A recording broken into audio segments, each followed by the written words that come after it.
Okay, hint number one, that's not good. And if you thought that wasn't good, that's even more not good. That's insane! What are you doing? Ladies and gentlemen, it's the 4th of July! You're gonna get in so much trouble in the car. Pull over and please subscribe to the channel.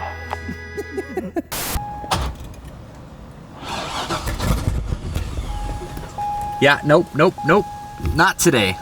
So here's the situation. Let me get you guys up to speed for a minute. I was inside there. I was inside Mo Betta's getting food, some delicious chicken, some steak, some rice, maybe a little bit of mac salad. I come back out. I drove the Corvette here. I come back out to start it, and this happens. Last time I remembered, it's not supposed to do that. So there are lots of emotions running through my brain right now. Am I a little bit sad? Yes. Am I a little bit excited? Kind of. Because while yes, the car did essentially blow up, that means we can go full built motor on this. Right now it's making in the neighborhood of 750 wheel horsepower. Maybe, just maybe, we turn that up to 1,000. I was thinking about doing this later on. I wasn't necessarily planning on it right now. The Corvette had other plans. She decided right now was the time. There's just something special about a 4-digit horsepower car, and maybe this is the car to do it on. As far as visual damage, nothing really like very apparent. It's a little bit dirty, but like there's no oil anywhere around here. There's oil coming out the tailpipe, which is, that's not good. Down here, there's actually not even any oil like leaking from underneath the car. So I feel like we can rule out like some of the bigger ones, like, you know, cracked engine block, cracked head, I don't know, something like that. But perhaps one of the funniest things about this is I Googled this. So I Googled tons of white smoke from exhaust. It says if your exhaust system is producing a thick white smoke, you may have a problem. Really? Okay, shut it off. It goes on to say many times the thick white smoke is due to the likes of a blown head gasket, likely, damaged cylinder, or cracked engine block, which is causing coolant to burn. So we've actually got the tow truck on the way here right now. Hopefully, I won't have to be stranded too much longer. Honestly, it's like you look at a situation like this and it's like, Stefan, what did you expect? And it's like, I put all the blame mostly on this guy. This is the ProCharger P1 SC. This motor is not made for boost in any way, shape, or form. This is a high compression LS7, not made for boost. In fact, the lower model of the Corvette, like the not Z06 version, is a lower compression motor. Those are actually better for boost. You're not really supposed to do this. So, you know, in the end, it's like, play stupid games, win stupid prizes. This is my prize. You gotta admit though, even broken down in a parking lot, she still looks pretty good. So I'm gonna set this down. Fortunately, there's a little shaded spot right here where I can lay down and cry while I accept my fate.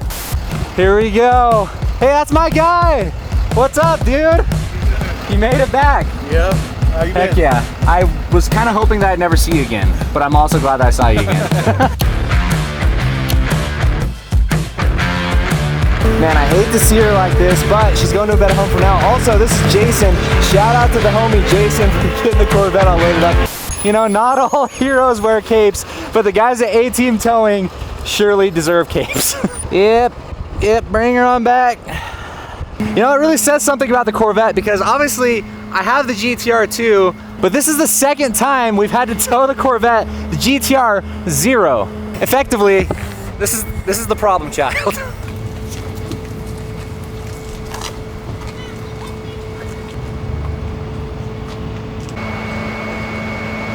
Okay, maybe I spoke a little too soon. We have a little bit of oil drippage. Just a little bit though, not a lot. Oh gosh. This hurts my heart so much. You know, I've been giving myself a really hard time about not replacing this lip yet, but now I'm glad that I didn't. It made my job easier. It made your job way easier. What a sight to see. Although, same time, I'm kind of getting used to it. There she goes, the McDouble mobile. Bye. Goodbye. I need you now more than ever. Be sure to smash that like button. I need a little bit of support on the Corvette Build Fund. Oh gosh, there she is, the fallen soldier, McDouble. No! Have you ever seen anything more sad? Look at that, problem child, I'm telling you. What did you just say to me? I said, Stefan, you're my best friend. No, what did you say, Casey? I said, I didn't know Chevrolet made fog machines.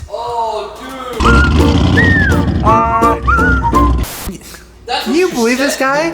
It happened not but like 3 hours ago. Junior? That's what you said to him? Yeah. Now me and the mad scientist got to rip apart the block and replace the piston rings that you fried.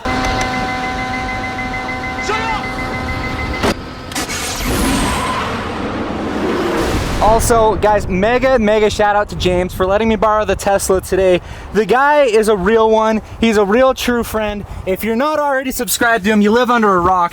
Make sure you go do so if you're not already. Because it's like the Corvette blew up today. I'm like, you know, whatever. And then I realized the GTR is in pieces. Like all the body panels are off at paint. The transmission is broken. We gotta drop it back off at Brad's as soon as the paint work is done. Like I'm legit carless, unless I wanna drive the donk, which like, I don't know, I guess I could do that, but it would get towed in about 5 seconds. But speaking of the GTR, we're headed over to Nick's shop right now. That's City of Salt. It's about 20 minutes that way. We got some things to check off and decisions to make on the paint, how we're going to paint it, clear coat to use, all that kind of stuff. Because now we need to get it back as soon as possible so we can stop driving this and start driving the GTR again.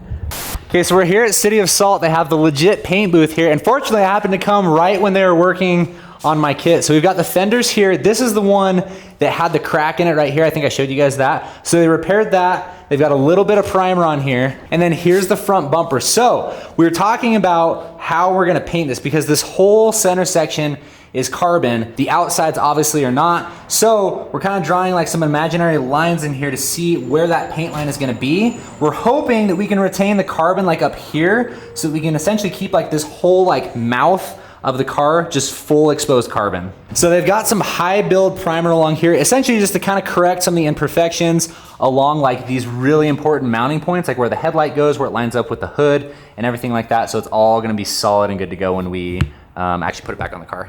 So they obviously pulled out like the grille center section here. They pulled out the carbon fins on both of these fenders. And then over here we have the hood. So this is the hood and you'll notice it's all like foggy and like kind of scuffed up. And that's because we're sanding all this carbon down. And Nick was just telling me that like, essentially it comes with like a gel coating in the factory. That's with the gel coating, so over time it'll yellow, and then so we do a automotive clear on it, a Sikkens clear. It will bring out the fibers a lot more. It'll look more in depth. Yeah, so essentially it's gonna like make it look super deep, give it that like show like deep gloss shine. So we're gonna keep this and all these little boxes right here, the exposed carbon. The rest of it is gonna be painted that factory black. So then here's some of the other pieces. We've got some of the grille center section pieces. We've got the carbon lip down here. Also, it's got that scuffed look to it that I was talking about because we're gonna re-clear this as well. This is James's old bumper. We've got some more prep work to do on this. We're gonna paint it, get it mounted, and then on this side, this is the trunk, and this one was tricky. Yeah, so it's very tricky. what Nick was saying is that essentially to fill these holes, so these are the factory mounting holes on either side here. That's what this like little gummy gooey stuff is. But if we lift it up, he had to like literally, you had to cut these out, right? Yeah, so you could put like a backing plate on it. Put a backing plate. It's aluminum, so you know it's just Right. It's difficult. Can't just weld it up. So we'll end up putting these back in and making it all look all natural. Oh yeah, so you're saying we're gonna like tack weld it here. Yeah, we're gonna tack weld it in and end up filling it all in, and you shouldn't be able to tell. Yeah, and then we'll like essentially repaint everything. So guys, if you need any paint or body work, these guys are the people. Perfect. Nick at City of Salt. It's insane, like the level of detail. It'd be really easy to just like scuff over this stuff or just kind of do like the bare minimum. These guys do it and they do it right.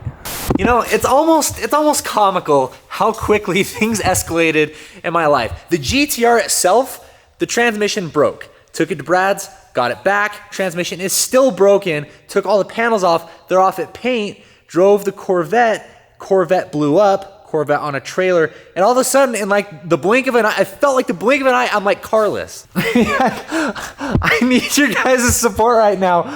The entire front end of the GTR is gone. I've still got boxes of new parts that need to go on the Corvette. I've got to like somehow, also thanks Clayton for the razor, I've got to figure out how to get like half of a GTR over to Brad's shop. I don't know if I'm gonna have the panels back in time. I mean, there's literally no trunk, no front end. I also got invited to go on a rally in like 2 or 3 weeks, and I have 0 cars. So you know what they say, life has its ups, life has its downs. Right now we're kind of in a you know, like one of the slumps, one of the downs of life. But it'll be okay. We will persevere. The GTR will be back on the road. It looks sad and dirty right now, but it's not gonna be forever. We're gonna get her cleaned up and she's gonna be back better than ever. Also, we find out on Monday, today is Friday, Saturday, today's Saturday. We find out on Monday what happened to the Corvette. They took like kind of some initial looks. They did confirm that there's coolant getting into at least one of the cylinders, but we'll find out for sure what happened, if it's just a head gasket issue or if like one of the cylinder walls is damaged. There's a lot that could go wrong. Hey, if it's like worst case scenario, we just go full send, full motor build, 1,000 horsepower, because why not? Why the frick not? As usual, if you made it this far in the video, you're a real one. Thank you so much for watching. I sure hope you liked the video. If you did, please be sure to give it a big thumbs up, hit that subscribe button and the bell, and on that note, see you in the next video.